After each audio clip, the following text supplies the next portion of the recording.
tidak memberikan lapangan kerja dan kesejahteraan kepada pekerja, tidak menambah pendapatan negara, tidak memacu pertumbuhan ekonomi, dan tidak menyebabkan efek-efek samping terhadap investasi itu. Kalau itu terjadi, itu sama dengan menjual negara. Saya bicara tentang bahwa kita butuh investasi. Tidak sepenuhnya juga praktek investasi di Indonesia seperti yang disimpulkan oleh Pak Said Didu. Saya tidak pernah menyimpulkan begitu. Artinya, saya tidak menyimpulkan bahwa ya, itu. tenang. Saya Rani. tidak melarang menjual negara. Gitu. Iya, tenang Pak Said Didu, santai aja. Poin yang saya mau menyimpulkan Tadi dan mau kan Bapak menyampaikan, menyatakan saya menyimpulkan. Iya, saya mau menyampaikan bahwa praktek investasi di Indonesia tidak sepenuhnya bisa kita generalisir bahwa itu adalah sebuah praktek merampok kekayaan alam negara. Karena faktanya juga di beberapa wilayah juga praktek investasi itu juga banyak memberikan kemanfaatan, peningkatan lapangan pekerjaan, peningkatan perekonomian daerah, peningkatan pendapatan negara dan lain sebagainya. Terbukti hari ini termasuk di Morowali Utara.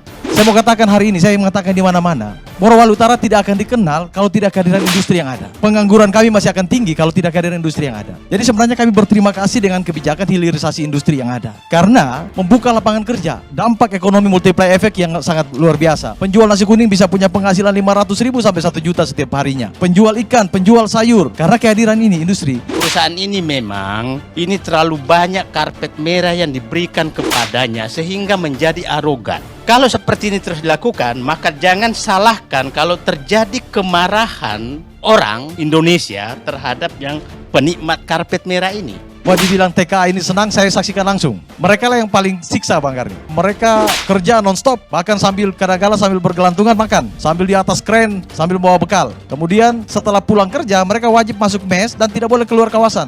Dan kamar mereka ya kamar kontainer-kontainer itu, Bang Karni, kondisi yang ada. Kalau bilang TKA senang, kayaknya kalau saya melihat kondisi lapangan, justru pekerjaan mereka berat, Bang.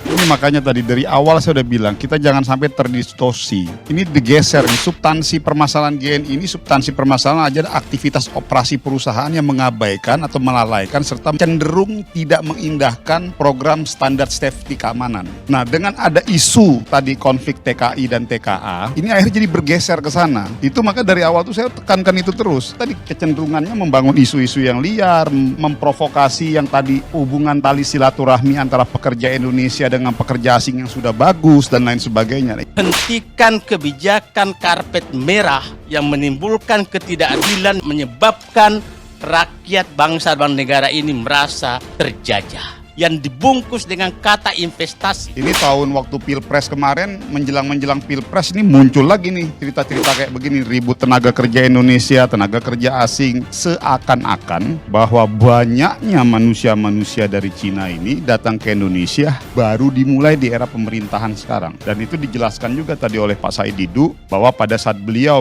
tahun 2015 awal dan 2016 itu di awal-awal pemerintahan Pak Jokowi dan Pak JK, sistem ini juga sudah berjalan. Artinya berarti turnkey project sistem ini sudah berjalan dari periode pemerintahan Pak SBY. Nah, ini sebenarnya kita masuk nih kepada yang saya sebut sebagai neokolonialism. Jadi sebenarnya apa yang terjadi di daerah-daerah pertambangan ini sebenarnya VOC semua. Yang namanya sektor pertambangan tidak bisa kita pungkiri aspek eksploitasinya, bahwa masyarakat dieksploitasi tanahnya untuk sebuah keuntungan yang besar yang akan dinikmati pengusaha, tetapi minimnya kesejahteraan yang diberikan kepada penduduk yang lahir di situ. Nah, itu kita harus cegah, apalagi kita sebagai negara yang kaya sekali dari sektor pertambangan itu. Indonesia Timur hari ini bergeliat dengan pertumbuhan ekonomi yang sangat tinggi. Kami 10,26%, Bang Karni. Pendapatan kami dari sektor tambang dan hilirisasi tambang ini ratusan miliar setiap tahun. Kami bisa memberikan beasiswa setiap tahunnya kepada 3.000 mahasiswa Morowali Utara dimanapun. Kami bisa memberikan bantuan modal usaha 300 kepada UMKM setiap desa 300 juta. Dan dari mana uangnya? Ya karena kehadiran tambang dan hilirisasi tambang yang ada. Kita menyatakan bahwa hanya pekerja-pekerjaan tertentu yang boleh masuk. Itu juga dihilangkan dengan alasan turnkey project. Jadi apapun boleh masuk. Berapa karyawannya GNI itu? Data karyawan di sana kurang lebih 13.000, 1.300-an lebih adalah TKA, kemudian 11.000 lebih adalah tenaga kerja Indonesia. Maksud saya jangan sampai kita digiring seakan-akan bahwa nanti ada 2.000-an orang tenaga kerja Cina itu dia akan bekerja terus sampai smelter itu terbangun. Enggak. Tadi ada 2.000 orang pekerja Cina bekerja di Gunbuster. Dibawa oleh para pemilik, ada orang Cina ini datang ke Indonesia, dia bangun. Selesai pabrik smelter itu, mereka pulang ke kampungnya. Lazimnya mayoritas di semua smelter seperti itu.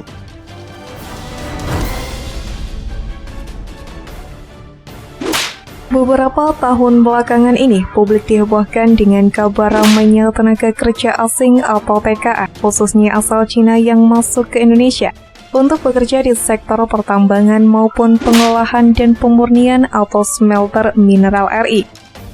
Berdasarkan data Kementerian Energi dan Sumber Daya Mineral atau ESDM yang dirilis pada 21 Desember 2021 lalu, total tenaga kerja asing atau TKA di sektor pertambangan mineral dan batu bara, termasuk di smelter RI tercatat mencapai 5.355 orang. Sementara tenaga kerja Indonesia atau TKI tercatat mencapai 244.945 orang.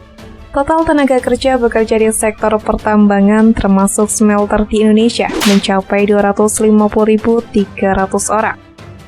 Artinya jumlah tenaga kerja asing di sektor pertambangan dan juga smelter di tanah air hanya sekitar 2,1% dari total tenaga kerja di sektor tersebut. Sedangkan tenaga kerja Indonesia masih mendominasi hingga 97,9%. Seperti yang diketahui, salah satu kawasan industri besar untuk pengolahan dan pemurnian mineral, khususnya nikel, ada di kawasan Indonesia Morowali Industrial Park di Kabupaten Morowali, Sulawesi Tengah. Adapun sejumlah investor smelter nikel hingga stainless steel di kawasan industri ini memang berasal dari Cina. Muhammad Wafid, Direktur Penerimaan Minerba Direktorat Jenderal Minerba Kementerian ESDM, mengatakan bahwa pemerintah masih memprioritaskan tenaga kerja lokal sesuai dengan Undang-Undang Nomor 3 Tahun 2020 tentang Pertambangan Mineral dan Batu Bara. Dalam hal tidak terdapat tenaga kerja setempat dan atau nasional yang memiliki kompetensi dan atau kualifikasi yang dibutuhkan, badan usaha dapat menggunakan tenaga kerja asing dalam rangka alih teknologi dan atau alih keahlian, tuturnya.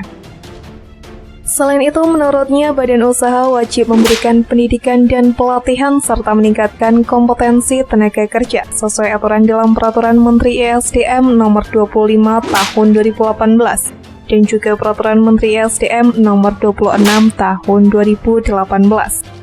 Mengenai bentrok di Morowali, seperti yang diketahui Menteri Ketenagakerjaan Ida Fauzia menyatakan sangat prihatin atas unjuk rasa yang berakhir aksi anarkis di lokasi PT Gunbuster Nickel Industri atau GNI di Desa Bunta, Patasia Timur, Morowali Utara, Sulawesi Tengah, Sabtu 14 Januari malam. Kericuhan pekerja di perusahaan tambang nikel tersebut menyebabkan meninggalnya pekerja di lokasi proyek. Kemenaker sangat prihatin dan ikut berduka atas aksi anarkis yang menyebabkan korban jiwa dalam kejadian tersebut, ujar Ida Fauzia dalam siaran pers Biro Humas Kemenaker di Jakarta 16 Januari. Ida Fauzia menyatakan, pihaknya telah melakukan koordinasi intensif dengan jajaran Disnaker Kabupaten Morowali Utara dan Disnaker Provinsi Sulawesi Tengah untuk mengetahui penyebab terjadinya aksi tersebut. Kami secara intensif terus koordinasi dengan Disnaker Provinsi Sulawesi Tengah dan Disnaker Kabupaten Morowali Utara dan meminta kedua pihak yakni perwakilan Serikat Pekerja Nasional atau SPN dan PT GNI segera melakukan mediasi untuk menyelesaikan permasalahan ketenagakerjaan, ujarnya. Ida Fauzia mengungkapkan dari informasi yang dihimpun, kericuhan disebabkan terkait permasalahan ketenagakerjaan yang dituntut oleh perwakilan SPN. Di antaranya tuntutan soal K3, pengupahan dan PHK sehingga anggapan bahwa kerusuhan tersebut dipicu oleh keberadaan tenaga kerja asing tidaklah benar. Sebagian tuntutan pekerja telah diterima dan akan dipenuhi perusahaan, namun kami tetap melakukan penelusuran, mediasi dan pemeriksaan bersama Disnaker setempat, ujarnya. Atas insiden tersebut, Kemenaker akan menurunkan tim investigasi unsur pengawas ketenagakerjaan, mediator dan pengantar kerja ke lokasi PT GNI. Tim Kemenaker akan terus melakukan pendampingan kepada tim pengawas ketenagakerjaan daerah untuk penanganan masalah permasalahan yang terjadi, termasuk penyusunan langkah-langkah untuk mencegah kejadian serupa, kata Ida Fauzia. Sementara itu, Kapolri Jenderal Sigit Listio Prabowo meluruskan narasi yang menyebutkan bentrok di PT GNI Morowali Utara bermula dari peristiwa pemukulan tenaga kerja Indonesia atau TKI oleh tenaga kerja asing atau TKA, sebagaimana tersebar di media sosial.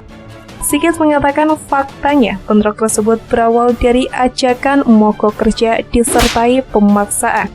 Sigit menjelaskan ajakan mogok kerja tersebut disertai pemaksaan disambut penolakan oleh sejumlah TKI dan TKA yang tetap ingin bekerja saat itu. Penolakan mogok kerja inilah yang berakhir dengan bentrokan antar pekerja. Peristiwa yang terjadi awalnya adalah ada ajakan mogok dari karyawan yang kemudian di situ menimbulkan pro dan kontra, dan kemudian ada upaya pemaksaan sehingga disitulah ditolak dan peristiwa bentrokan kemudian diviralkan dan diprovokasi dengan narasi terjadi pemukulan TKA terhadap TKI, kata Sigit dalam siaran pers via kanal YouTube Sekretariat Presiden 16 Januari. Sigit menjelaskan saat ini terdapat sekitar 1.300 TKA dengan kemampuan dan 11.000 TKI. Disebutkan TKI akan bertambah menjadi 30.000. Kapolri Jenderal Listio Sigit Prabowo menyatakan ada puluhan orang yang diamankan oleh pihak kepolisian buntut bentrokan yang menyebutkan tenaga kerja Indonesia dan tenaga kerja asing di PT GNI di Morowali Utara, Sulawesi Tengah. Beberapa pelaku perusakan saat ini sudah diamankan. Kurang lebih ada 71 orang yang diamankan dan sebanyak 17 orang saat ini ditetapkan sebagai tersangka, ujar Sigit. Kapolri Jenderal Listio Sigit Prabowo mengatakan kegiatan di smelter PT Gunbuster Nickel Industri atau GNI akan dimulai lagi. Dia berharap sesama karyawan tidak mudah terprovokasi setelah terjadi bentrokan yang memakan korban jiwa. Seperti yang diketahui, 3 orang menjadi korban jiwa dalam bentrok PT GNI, tepatnya di area smelter PT Gunbuster Nickel Industri Morowali Utara, Sulawesi Tengah, Sabtu malam 14 Januari. Bentrokan PT GNI dilaporkan terjadi pada Sabtu malam sekitar pukul 21:20 waktu setempat. Akibat bentrokan tersebut, jatuh 3 korban jiwa yang terdiri dari 2 pekerja lokal dan 1 tenaga kerja asing. Selain itu juga terdapat 3 orang mengalami luka-luka.